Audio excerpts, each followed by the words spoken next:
whether it's about a specific harmonic and its location, you know, or, I mean, that's a new one I just learned the other day that I can just strike that out.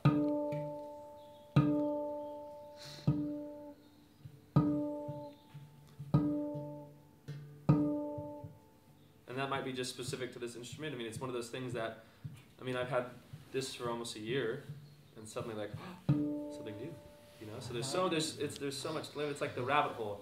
You know, the deeper you go, you realize the deeper it is, you know? So, when you do that, when you strike, it just with one finger, are you striking the one that you would have dampened? Are you striking the one that would have been the open resonating one? Yeah, that's tricky. So, the harmonic that's actually there is the A.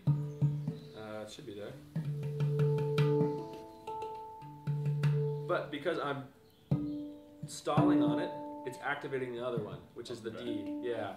So those harmonic stalls kind of switch the concept around a little bit. You're going to be activating the one that you're not on. So still a dampen, not a strike. Yeah. And that doesn't work on every note. There's a couple on here it works on. Yeah. So you're hitting it on the same side of the notes. On the axis of the. Yeah, and it would work on the other side too. I don't know if it's quite as good, maybe. Yeah. Maybe a little better over here. It's over here, yeah. Yeah, the axis is on the wall. Yeah, this axis, and for the halo, typically from the low note, the axes of the ding run straight up the middle, and then like that. And on most pan arts, if you find the logo, they run parallel and perpendicular to the logo. So that's where you can find those nice ding bends and stuff by finding out where those harmonics are. Yeah. And one way to find it is if you just set your hands up kind of like this on the ding, and then you just tap around, but you move kind of in this 90-degree angle. There's one, and if I just kind of keep moving in that, I'll find the other one. Vertical playing. I didn't like vertical playing for a really long time, and I'll tell you why. It's because I held it like this, and for me that didn't work. I thought, oh, I should put my dominant hand on the bass.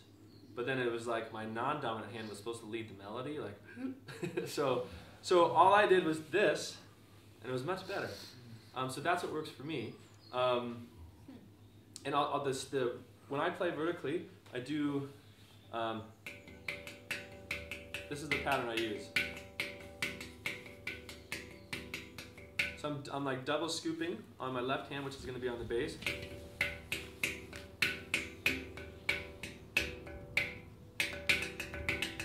It kind of looks like this, and I can then go into a roll. So when I get like this, and you guys won't see this side, but you guys won't see this side, but I might try to turn.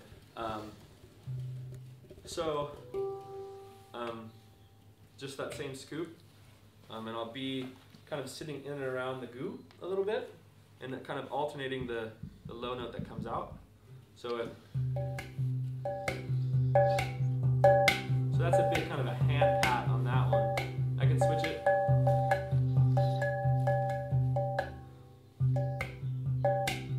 And that's kind of what I'll keep going the whole time, but I'll bring it up here and get a different texture, which now is up on the top side. And then bring it back down to the goo. That's what's nice about the halos, the goo is tuned. So it goes really nicely with the scale. And then the other thing I'm going to be doing is I'm going to be activating the Helmholtz, so the chamber of the instrument. And if we get really quiet,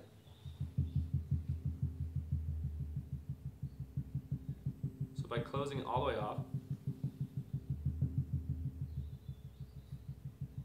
and by depending on how open or closed the hole is, by this or by reaching in, that's going to alter the note, the low note that's going to be coming out.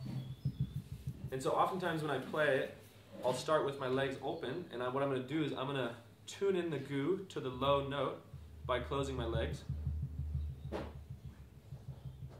So right there is where I want it. Because what that's going to do is when I play the ding, it's just going to give it a little extra oomph to have it nice and tuned in. So typically I'll sit like this because it's comfortable for me to kind of get the goo right where I want it, and then I'll play. So kind of going back up, you have the opportunity to really alter the sound that's coming out of here. And word of caution, I thump the ding with the heel of my hand, and all dings are different. I won't thump the my hung, because it is really thin on the ding and it will mess it up. But this one and this one's fine to do it. They're very strong. So be careful. Most halos are fine, but the hung can be very tender in that sense. So I'll start with that. So there's those.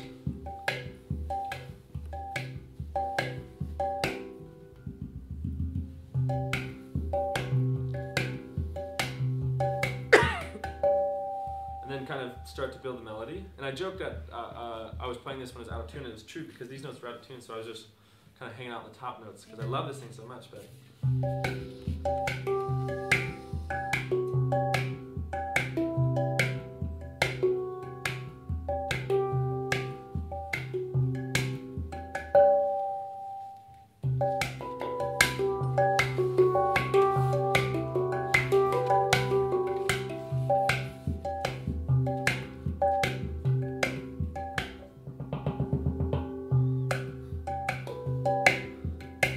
some harmonic isolations on this one.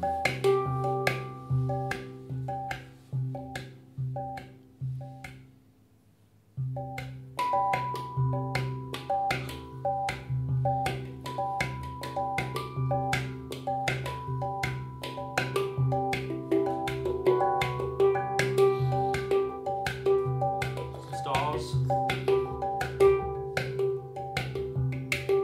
So now my backhand is going to be up. Texture.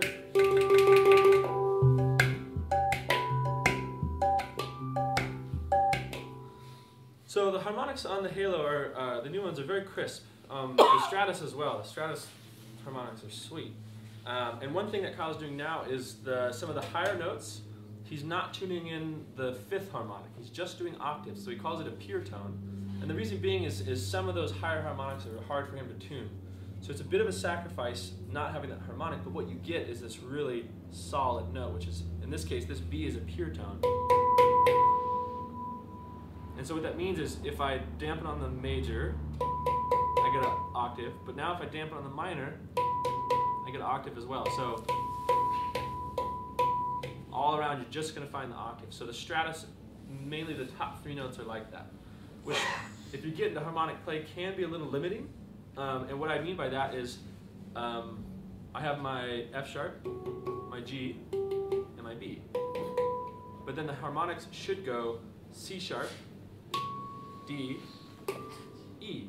But that E is not there because it's now a B. So what that means is if I can do a run like this, I'll go and then do their harmonics in the chronicle progression.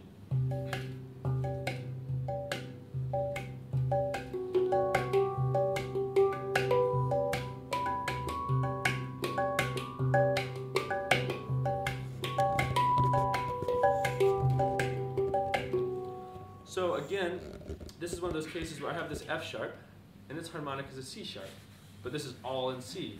So and the Golden Gate has this too, where it's like the one funky harmonic that just doesn't fit with the rest of it, which I love, because again, it's one of those things where I introduce a C sharp, and you're like, why is a C sharp there, you know? So that's kind of the idea, is that you have this opportunity to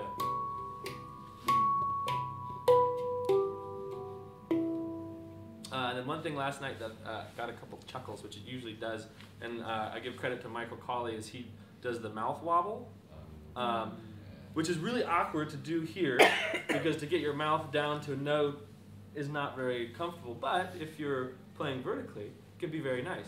Now, the one catch is if you go for a mouth wobble and you miss it, you look like a fool. But if you get it, the risk, there is a reward. So let's see if I can do one. So usually what I'll do is I'll pick out a harmonic that I'm confident in, and then basically you just catch it with your mouth and kind of give it a little wah-wah.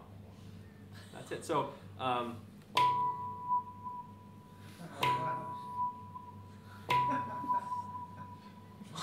so that's something that you kind of, and if it's really nice if it's a really quiet environment and people are close, it's a really fun one to do because it gets them, and it's really nice to let it hang on and just give them like a little wink.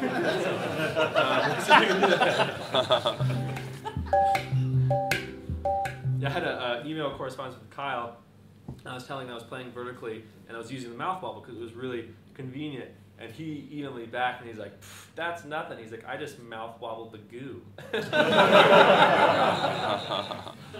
made me laugh, but you can. Yeah, good thing Rob's not in here on that one, huh? So let's see if we can do a little bit of that.